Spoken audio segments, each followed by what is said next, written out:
تخيل يا صديقي تبقى محارب أسطوري والكل حرفيا كان بيترعب من اسمك، ولكن في إحدى المعارك الدموية بتموت وبتنتقل لعالم تاني، عالم مليء بالسحر والخيال وحاجات من اللي انت بتحبها يا صديقي. ولكن لما بتصحى في عيلتك الجديدة بتلاقي نفسك في عيلة غنية، عيلة حاكمة، عيلة من أقوى العائلات، ولكنك بتقرر انك تخفي قوتك الجبارة وتعيش حياة هادية وبسيطة بعيدا عن المشاكل. ولكن عيلتك بيكون لها الرأي تاني. فيا ترى ايه هو مصير بطلنا المسكين؟ كل ده واكتر هنعرفه في ملخص انمي النهارده. ومن غير ما اطول عليكم هيا بينا نبدأ في سرد تلك الحكاية. في صباح ما يعلم به الا ربنا صحي بطلنا إيلين على صوت اخوه الصغير المزعج، مسكه هزق فيه لحد ما قام من السرير اخيرا وقال له ابوك عاوزك يلا. وبالفعل قام ولبس وفضل يمشي مع اخوه اللي قعد يديله في جنابه ويسمعه كلام ينشي في الريق، وواضح انه شمتان ومبسوط قوي باللي هيحصل النهارده. وبيوصل إيلين عند ابوه ومسكه هو كمان رسله المحمر والمشمر. اسمع يا إيلين يا ابني، انت اتولدت في عيله ويستفيلد من 15 سنه، ومن ساعتها لحد دلوقتي وانت محشور في المستوى الاول، ارقامك عاديه وكمان ما عندكش اي موهبه، والاسوأ من ده كله انك ما خدتش اي هديه في مراسم التكريم، ودي حاجه اول مره تحصل في التاريخ بتاع عيلتنا. وعشان كمان انت غبي بزياده احنا مش هنشيل عار وسطنا، انت مطرود من عيلتنا ومن غير سلام.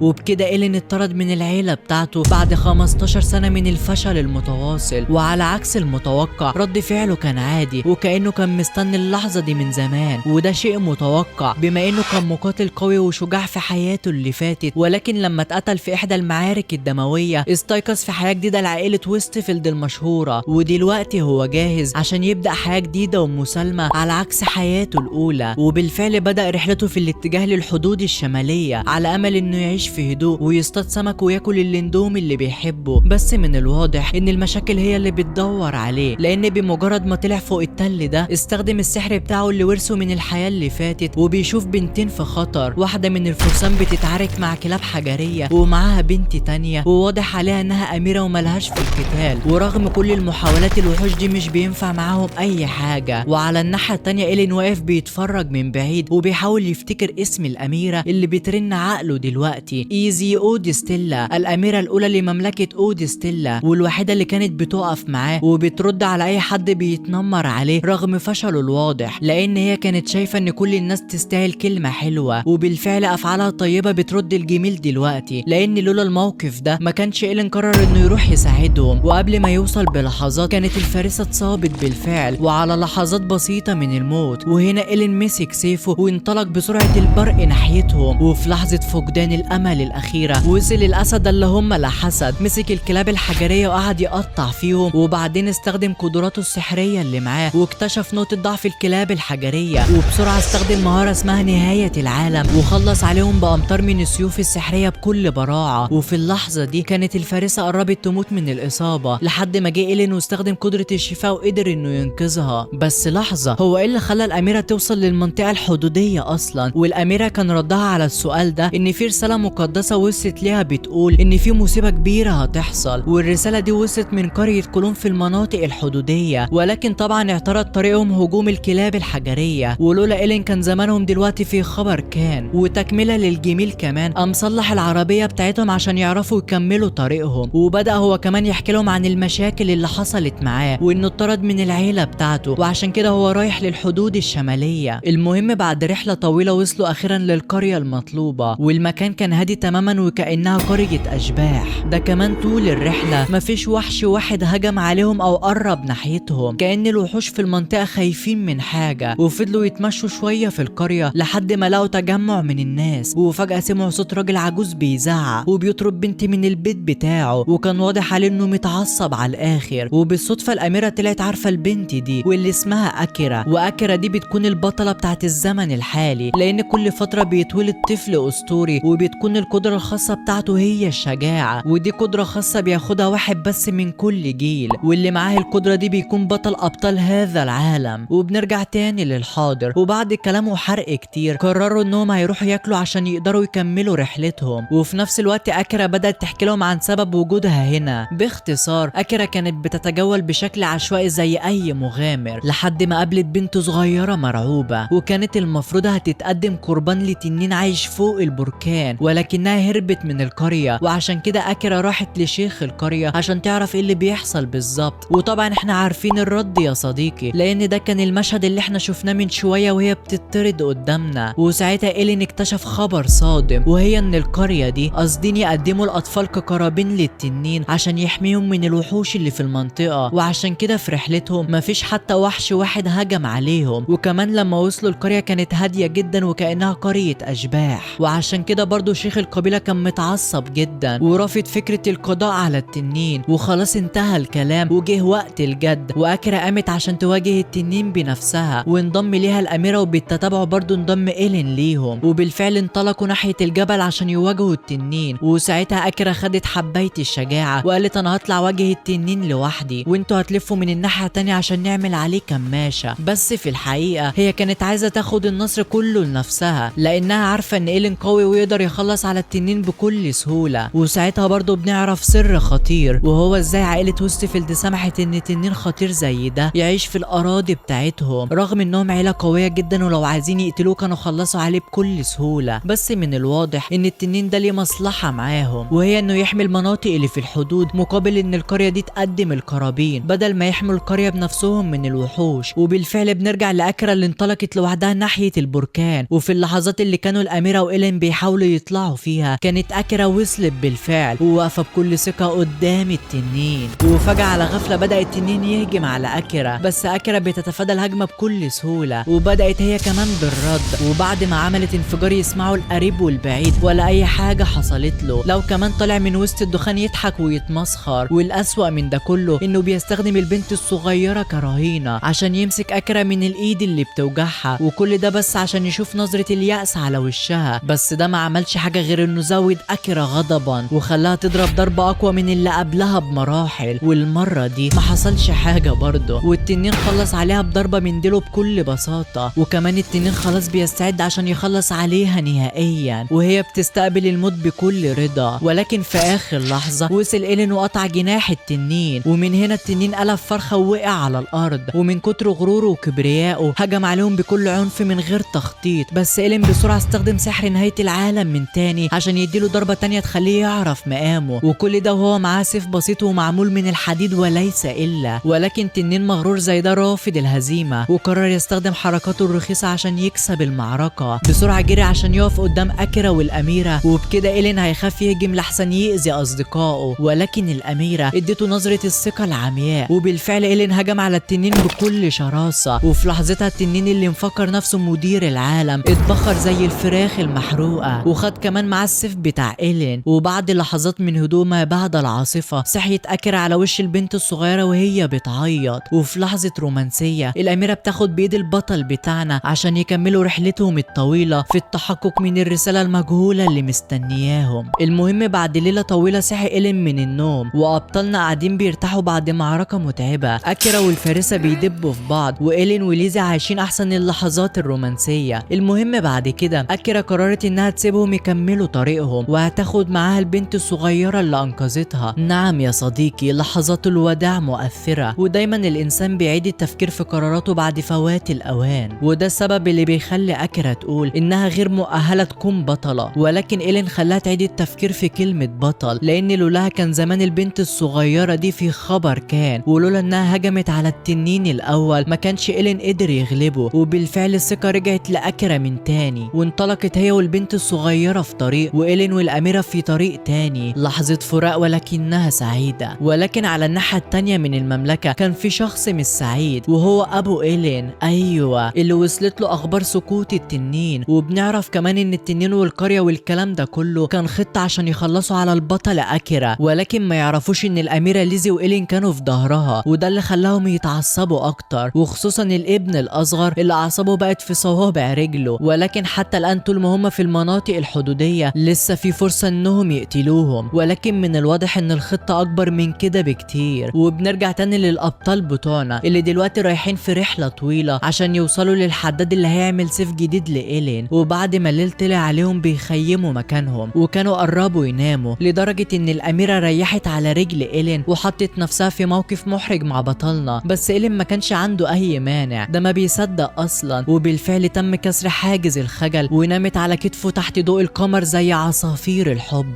والمشهد ده بيفكر إيلين بأول مرة اتقابلوا فيها لما كانوا أطفال، دي بالفعل الحياة اللي إيلين كان بيحلم بيها. وبينتهي اليوم على كده. وفي اليوم اللي بعده وصلوا أخيرا لمدينة جراند هول. المغامرين بيجوا من كل مكان للمدينة دي عشان موجودة على الحدود. وفي آخر المدينة موجود بيت صغير معزول بيعيش فيه واحدة من أحسن حدادين المدينة. ولكن لما وصلوا المكان كان هادي على غير العادة. وأول ما دخلوا كانت الصدمة، الحدادة نويل مرمية على الأرض ومش بتتحرك. ولكن ده شيء عادي بالنسبة للحدادة نويل، لأنها بمجرد ما بتبدأ في صناعة السيوف لا بتاكل ولا بتشرب ولا بتنام لغاية ما تخلصوا. وعشان كده بتيجي الأميرة ليزي كل فترة تستخدم قدرات الشفاء بتاعتها عشان تعالجها بعد ما تمرض. وبالفعل قامت بالسلامة، ولكن رفضت تعمل لهم السيف بحجة إنها عندها طلبات كتير ومشغولة على الآخر. ولكن غيرت رأيها أول ما شافت إن إيلين كسر السيف بتاعه لما استخدمه قدام التنين، وقررت تعمل له سيف يتخطى حدود الأبطال. دي كانت مستنية اللحظة دي من زمان، مستنية بفارغ الصبر إن يجي من يستحق إنه يشيل أقوى السيوف اللي ممكن الحدادين يصنعوها. وطبعا إيلين ما كانش عنده أي سبب للرفض. وبالفعل نويل بسرعة قامت رمياهم بره عشان تركز. وبكده الأبطال ما بقاش عندهم خيارات تانية غير إنهم يدوروا على مكان يقعدوا فيه لحد ما نويل تخلص السيف. وشكلهم كده مش هيقعدوا يستنوا لوحدهم، لأن مخابرات المملكة بتراقبهم. وواضح إن وجود إيلين مع الأميرة بيعطل خطتهم السرية. وبعد كده أبطالنا بيلاقوا مكان يقعدوا فيه. وساعتها إيلين كان قاعد بيفكر في طريقة يكسب منها شوية فلوس. وفي النهاية ليزي بتقترح عليه إنه يبيع الغنايم اللي خدها من معركته مع التنين. وبالفعل إيلين انطلق ناحية نقابة المغامرين. وأول ما الموظفة حطت عينيها على القطعة اللي معاه اتصدمت وراحت جري تجيب مدير النقابة عشان تبلغه. وفي اللحظة دي الجاسوس بتاع ويستفيلد بدأ يفتح حوار مع إيلين وقعد يسأله عن تفاصيل التنين وإزاي خلص عليه. ولكن قبلها بدأوا يعرفوا عن نفسهم. هوريس هو الرجل العجوز والبنت الصغيرة اللي معاه هي ميلين. وحاولوا يغطوا على كذبهم بأنهم بيسافروا عشان يسمعوا قصص المغامرين بس مش أكتر. وهنا بقى هوريس دخل في التفاصيل بدون مقدمات وبيقول له إزاي قدرت تقتل التنين. فإيلين بيقول له أنهي تنين؟ دي أكرة هي اللي خلصت عليه، أنا لست إلا مغامر مبتدئ. وساعتها بتيجي موظفة الاستقبال وهوبا في غمضة عين مشوا من المكان، وفي اعتقادهم إنه مجرد فشل من غير موهبة.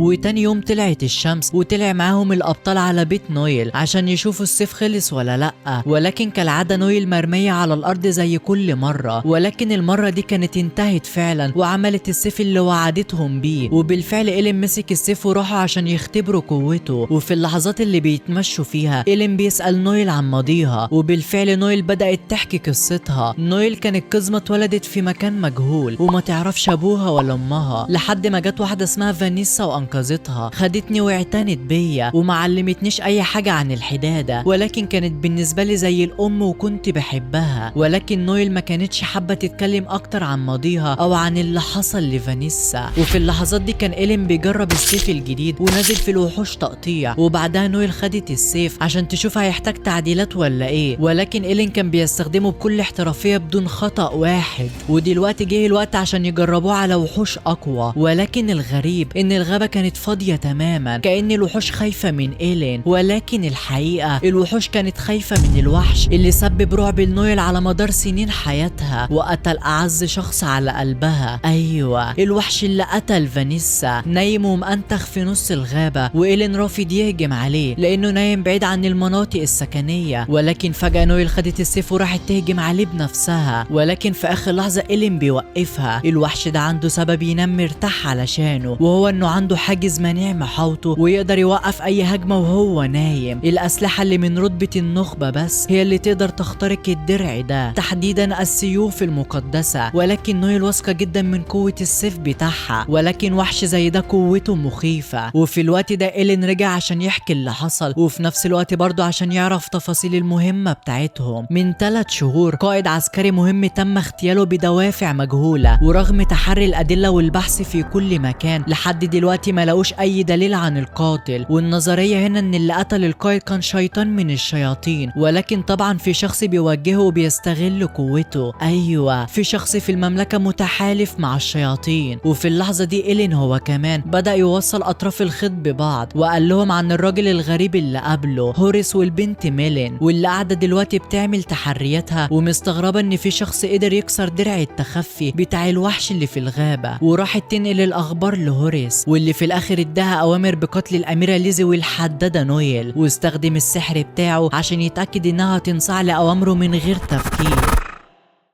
وفي الأثناء دي بنسمع صوت الشاكوش اللي بيرن من بيت الحدادة المجتهدة، ونويل على خطوات فانيسا بتشتغل طول الليل عشان توصل السيف بتاعها لأقصى درجات القوة الممكنة، وواخدة في عين الاعتبار نصايح المحارب إيلين اللي اداها خلاصة سنين من القتال عشان تحقق انتقامها. وكالعادة بعد شغل كتير فقدت وعيها من التعب، وفي دماغها ذكريات باقي الحكاية لما كانت فانيسا بتحاول تقاوم الوحش اللي بيتحكم هوريس فيه، لأن بالنسبة لهوريس حددها في موهبة فانيسا ما ينفعش تصنع السيوف اللي بتنافس السيوف المقدسة. وفعلا حاولت فانيسا تهجم على الوحش بكل قوتها، ولكن في النهاية السيف اتكسر وتحول لبواقي من الخردة، ومعاه اتحولت فانيسا لوجبة دسمة للوحش واللي كان هيخلص على نويل هي كمان. ولكن وقتها أكرا اتدخلت ووقفتهم عند حدهم، وكمان وجهت ضربة قوية خلتهم ينسحبوا. وبعد انتهاء المحنة دي نويل بكت على خيبة الأمل وضعف السيف بتاع فانيسا. اللحظة دي في عالم الأحلام هي اللي خلتها تصحى من تاني، أو بالأصح كان إيلين اللي استعمل تعويذة الشفاء عليها عشان في النهاية توصل للنتيجة النهائية وتعمل السيف اللي هيقلب الموازين وياخد بثأرها. وبالفعل بسرعة انطلقت على الغابة عشان تجرب السيف، وقبل لحظات بسيطة من الانتقام صحي الوحش ورد بسرعة خارقة، وقدامها هوريس بيشمت وبيتفخر بقوة الوحش بتاعه. نويل حاولت تهجم تاني على الوحش، ولكن من الواضح انه اكتسب ذكاء اعلى من المتوقع وقدر يتفادى الضربة ويرد في نفس اللحظة. ولكن قبل ما هوريس يخلص عليها عرض عليها عرض اخير، وهو انها تشتغل معاهم، لانه ادرك ان موهبة زي دي في الحدادة ما ينفعش تضيع على الفاضي، وكمان لان القدرة الخاصة بيها هي واحدة من المواهب الخمسة النادرة. ولكنها رفضت تماما واختارت الموت على انها تشتغل معاه. وبالفعل هوريس ما كدبش خبر، وبسرعة بعت الوحش عشان يخلص عليها. ولكن هل فاكر ان نويل هتموت؟ لا والله، إيلين في المكان رد على الوحش بضربة واحدة وقعته على الارض. ورغم ان هوريس كان شاهد على قوة إيلين الا انه برضه كمل كلام بكل ثقة، واللي مخليه نافخ صدره قوي انه بعت ميلين عشان تقتل الاميرة، وان كل ده كان جزء من خطته. ولكن حتى إيلين كان عنده خطة ذكية، واستخدم حاجز من السحر عشان يوقف السحر بتاع ميلين. وبالفعل الاميرة والفارسة بياترس بيقدروا يشوفوها وبيبداوا يتقاتلوا، وبسبب غلطة غبية من الاميرة بياترس خدت على دماغها واغمى عليها، ودلوقتي الاميرة بقت في وش السيف. ولكن ميلين رغم انها كان بيتم التحكم فيها رفضت القتل، وده اداهم فرصة انهم يسيطروا على الموقف من تاني. وبنرجع تاني لإيلين، دلوقتي هوريس لسه واخد في نفسه مقلب ومفكر الوحش بتاعه غير قابل للتدمير. وبالفعل الوحش انطلق يهجم عليهم بكل سرعة، ولكن المرة دي السيف اللي عملته نويل كان جدير بالثقة، وإيلين قدر يجرح الوحش ويحوله لنافورة دم، وبالفعل بيقع على الارض غرقان في دمه. هنا هوريس فتح بقه من الصدمة وانسحب اول ما شاف اللي حصل. وبعد انتهاء المعركة راحوا يشوفوا الرهينة اللي مسكوها، البنت الامازونية ميلين، مش عارفين يخلوها تنطق ومش عارفين اصلها ولا فصلها. وبعد ما نطقت اخيرا قالت كلمتين حركوا المشاعر في قلب نويل: انا خايفة وماليش مأوى ارجع له. هنا نويل افتكرت لحظة انقاذها، اللحظة اللي فانيسا ادتها المأوى والامان. فنويل قررت تعمل نفس الحاجة مع ميلين وتتبناها في منزلها رغم انها حاولت توقعهم في المشاكل. وبعدها إيلين بيروح للغابة من تاني عشان يدور على الوحش اللي هزمه. وفي نفس اللحظات اللي هوريس كان بيحاول يستوعب فيها اللي حصل، فجأة بيوصل له انفجار من بعيد بيشق الارض لنصين، وبعدها ظهر وحش غريب على شكل انسان، وهوريس اختفى فجأة وما تبقاش منه غير الطاقية بتاعته. وعلى الناحية التانية من المملكة رجع الكائن الغريب اللي شفناه بيقتل هوريس، والكائن ده هو الشيطان اللي قتل القائد العسكري زمان. ودلوقتي الهدف القادم بتاعه هو نويل الحدادة والاميرة ليزي. ولكن هل هيقدر يعمل كده وبطلنا إيلين موجود؟ ده اللي هنعرفه في الجزء التاني من الملخص بتاعنا. فما تنساش ترزع اللايك المتين والاشتراك لو اول مرة تشوفني، وتقول لي ايه رأيك في الحكاية. اشوفكم في الجزء القادم ودمتم في امان الله.